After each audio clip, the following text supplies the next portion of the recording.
What in the just happened? The Cowboys actually traded Micah Parsons to the Green Bay Packers. So much about this trade is surprising and confusing. The Packers never make the splash trade. The Cowboys just traded their best player, and the compensation is head-scratching. Let's grade it and break it down. Here are the trade details. Most of you probably already know them. Micah Parsons, star pass rusher, one of the best in the game, only 26 years old, goes to the Green Bay Packers. Crazy to think that he's only been playing the edge position for a few years, so crazy to think he actually still has some upside. Packers been looking for a consistent sack getter. They finally get that guy to pair with Rashawn Gary and their other pass rushers. The Cowboys get 2 first-round picks, one in 2026, so the next draft, and the next draft after that, 2027. So the upcoming draft, the one after that. Kenny Clark, defensive tackle of the Packers, going to the Dallas Cowboys, was once really solid, really so many good years, still, can obviously play, could definitely help the Cowboys. They've been looking for a defensive tackle, specifically a defensive tackle that could stop the run because they've been piss poor at doing that for so long now, especially recently. So they get that with Kenny Clark. He did have a down year last year. He definitely is he declining? I guess we'll find out this year, but he took a step in that direction. He's not washed up, anything even close to that. It is a little crazy how much they're paying. They didn't want to pay Micah Parsons and how much they are paying defensive tackles now with the big bag they gave Osa Odigizua this free agency, and now Kenny Clark on top of that. So obviously, the Packers get a lot better with this. Maybe they'll miss Kenny Clark a little bit because he was a long-time great for them. They're missing maybe their best interior player now, but they get so much better off the edge. The Cowboys take a hit off the edge. They've added some new pieces, including rookie Donovan Ezeraku, but they do get better on the interior. Let's break down some more more of the financial information. So the Packers already agreed to extend Micah Parsons' 4-year, $188 million extension that comes out to $47 million per year. We expected him to get an insane amount. We expect him to be the highest paid defensive player in football, and he is that, maybe and some, but he's worth pretty much, right, give him a blank check pretty much with a guy like that. And combining that with his season, or the year he's under contract this season, I should say, it's a 5-year, $212 million deal because he's due $24 million this year. So that, if you count this upcoming season, it comes out to $42.4 million per year. But after this year, it's going to be at $47 million per year on that extension. The Cowboys get Kenny Clark. He's only going to cost them $2.3 this year. So that's pretty cool. They had some spending money this year, though. A little bit still left. So that really isn't a huge... they have even more now with getting rid of Micah Parsons, $24 million for this year. So the only way that is a benefit is if they go out and make more... They use that extra money this year. 1-year deals, get some veterans. There's a veteran pass rusher sitting out there. Maybe you want Clowney, Zadarius Smith. You want to grab, just throwing out examples. Spend that money for this year. I know you want some to roll over to next year, so maybe they won't. But next year, Kenny Clark's cap hit's going to be $21.5 million. That's a lot. I'd say he was worth it based how he was playing like 2, 3, and on years ago, but based off last year, definitely not worth that. But he could get back on track. It's only 1 year. He's not at that point where he's washed up, or it's not even a for sure thing he's declined yet. So we'll see. But between him and also Odigizua, that is a ton of money. The defensive tackle position, money they could have used split D-tackle edge. They didn't want to pay Parsons. I know it was a lot more. And then 2027, if they still have him, $20 million cap hit. So that's a lot in those next 2 years. You added Kenny Clark to the mix here because he was valuable to you. You needed a defensive tackle, one that can stop the run.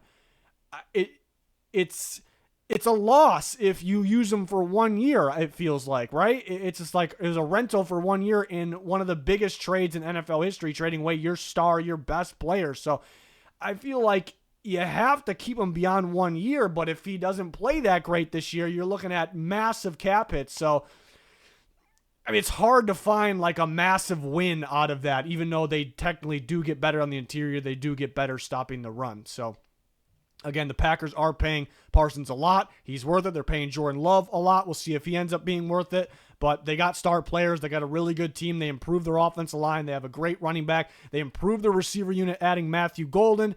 And the defense took a step up last year. Now they have Micah Parsons, a sure thing sack getter, only getting better. And they've been missing that. So this looks really solid for the Packers. in terms of how much it's going to boost their team. And for the Cowboys, again, the compensation is very surprising. Let's talk about some grades. And there are my grades. I think they're pretty straightforward. I mean, the Packers, I keep waiting to hear that they gave up more than what they gave up. I thought it was going to be 2 first-round picks and a boatload of picks to basically equal another first-round pick. They gave up 2 first-round picks, and they gave up Kenny Clark. Kenny Clark was a great player for them for a bit. Didn't play that well last year. And that contract is kind of brutal. They don't free a lot of space this year, specifically this year. They're already set for this year, right? They don't need that space. They clear a lot of space in the future. They essentially get rid of what looks like it might be a bad contract in the future that helps them afford Micah Parsons. It helps them afford him now, in the future, obviously, with that big contract extension they gave him. So it's almost another win getting rid of Kenny Clark in a way. I know they'll probably miss him on the interior. I don't think they're going to miss him that much, but they'll probably miss him a little bit. He was a long-time, really good Packer. But you get Micah Parsons, a star elite pass rusher right now, somehow could even be even better in the future because he's barely been playing the position. Rashawn Gary's a good pass rusher. Lucas Van Ness could be a good pass rusher. They just haven't had that guy that consistently shows up every single game. Last year, they added Xavier McKinney at safety. The rest of that secondary, especially with Alexander being out for the most part, especially down the stretch, rest of the secondary looked, on paper, technically didn't look that good. But because of Xavier McKinney and how good he was, how elite he played, he made everyone else around him in the secondary better. He made them a tougher game plan. The defense got better and better at the end of the year. My point is, Micah Parsons coming in there with other good players around him, up front, Rashawn Gary, Edgerrin Cooper looks like he's going to be a stud. They have some other young players. And then factor in the secondary. But basically my point is he's going to make guys better that are already good, around him. So it's just going to elevate this defense that much. I think they're legit. It's funny because I'm getting ready for my final season predictions. NFC North is the only one I didn't firmly 100% decide yet because they all have really tough schedules, but so many of those teams are so close. I could argue the Vikings, the Lions winning the division. The Bears could be sneaky, but those 2 teams in the Packers winning the division have been going back and forth. And this pretty much has decided it for me, and I think even more so, they can make a run. They could, it depends on how Love is playing, but this is just a major boost that the Packers have not had. They can make that run to the Super Bowl. Let's see if they got it in them. So, I mean, this is just huge. The value is great. They didn't give up as much as I thought they would. Again, it's almost a bonus getting rid of that Clark contract. For the Cowboys, I gave it an F+. Why did I bump it up from an F to an F+? Try to find some positive. I mean, because their financial situation, it was going to be hard to afford Micah Parsons at that deal that the Packers just gave him. But it was definitely doable. If the Packers could do it, there wasn't that much of a difference in financial situations between the Packers and the Cowboys. Actually quite similar. Look at the quarterbacks, it's quite similar. But look at the entire situation, quite similar. So if the Packers could do it, the Cowboys could do it, right? But it's the Dak contract. You can give an F to them for that, but that kind of set them up to be a little tough, and they've given out a few more contracts since then. So given that, slight bump up on top. I mean, you've been looking for a run-stopping defensive tackle. You got that. You got better on the interior. So they actually technically are probably better stopping the run right now than they were last year, which was horrendous the last couple of years. So if you can't stop the run, it's actually hard to beat good football teams that can run the football. So technically, they're actually better in that category. They are much worse. I mean, take Micah Parsons away from that defense, though. I mean, I feel like he created other big-time players in that defense. It's a significant drop-off, minus the run defense, maybe, even though he was a part of that as well. So you can't give him too much of a bump up from an F, but there's so much bad about this for the Cowboys. There is so much bad because when you have a star player, a generational player, I mean, the guy just started playing edge, and he's this good. He's only getting better. I mean, you pay him whatever it takes. They could have made it happen. So there's one. Number 2, if you're going to trade him not a week before the season starts. You trade him in that prime spot right before the draft. Before the draft, sometime in there, they waited too long to do this. When they knew they were going to refuse to give him money, like you had to have known that. I mean, that's the thing too. It's really frustrating because they're basically saying they don't want to pay him that much. But again, you paid Oso Digizua in free agency. Now you're paying Kenny Clark in the future a ton of money. Look at what they're paying at the defensive tackle position. The only way they're not paying that is if they move on from Kenny Clark after 1 year, and that makes it the trade look even worse. They could have got more picks than 2 first-round picks, in my opinion. Those Packers picks are going to be late. They are going to be late. And the Cowboys kind of been hit or miss in the draft. They had some questionable drafts. People question the Tyler Booker pick. He's looking pretty good. We'll see. That's not talking about that one. To be determined. But they've had some really good picks, and then Micah Parsons, they trade him. CeeDee Lamb, hey, at least they still have him. They've had some very questionable picks. Mozzie Smith being the most recent one, maybe Leighton Vander Esch, even though he looked pretty decent. We're getting off topic here, but they're going to grab 2 late picks from the Packers. That's it, just the 2 picks. Big Kenny Clark contract, took a step down last year. It's looking like a bad contract unless he plays outstanding this year. So I'm just having a hard time bringing this up from an F. There's just so much wrong with, like, why aren't you, and the salary is just going to keep going up and up and up, and there's new deals being made, and it just keeps skyrocketing every year so teams could spend, they have more of a budget to spend, and it was just so doable for the Cowboys to be able to pay him.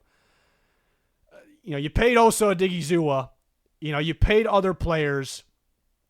You paid Dak Prescott. I mean, that kind of hurts you with this, but that was done beforehand. So it's just, you're already hearing reports that teams in the league are laughing at the Cowboys. They're just so confused about the Cowboys with this. They trade them to another NFC team that could be a threat. It's just, you're taking steps backwards in so many different ways. So there's just so much wrong for this with the Cowboys. That's why it's an F. I tacked on the plus because, hey, they might be better stopping the run. How long is that going to be for?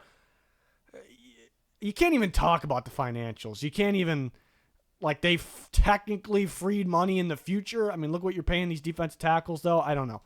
It's just, they're not as good. I'm going to move them down the power rankings because of this. The week 1 power rankings, they're going to move down because they don't have Micah Parsons. So maybe they got a massive hit on a guy like Donovan Ezeraku. Maybe they feel like they're super confident. We can find another Micah Parsons. He wasn't supposed to be this good of an edge rusher, so we can do it. Maybe we already have one. So we'll see. I mean, if we're used as a rocker for an example, maybe they got someone else. Maybe they will have someone else. If they end up being a star and they look like a lot like Micah Parsons, then we're going to look back at this like, hey, it still doesn't make a ton of sense. Like how they went about things, why they waited till week before the season, why they should have got a lot more compensation, why they're valuing Kenny Clark. I'm trying to think of what Kenny Clark would go for straight up in a trade, like nowhere near his actual skill level. Because of the contract, a lot of teams just either wouldn't be able to take in that contract or wouldn't want it. So it would be a lower pick. Like, look what Harrison Phillips just got traded for from the Vikings. Clark might be a little bit more flashy, but it's got players right now at this point, don't get traded for a ton like that. So I don't know. This is it's very head scratching when it comes to the Cowboys with this one. I'm just trying to find any positives as I'm talking with you guys right now, but run defense should be a little bit better. I keep repeating myself, but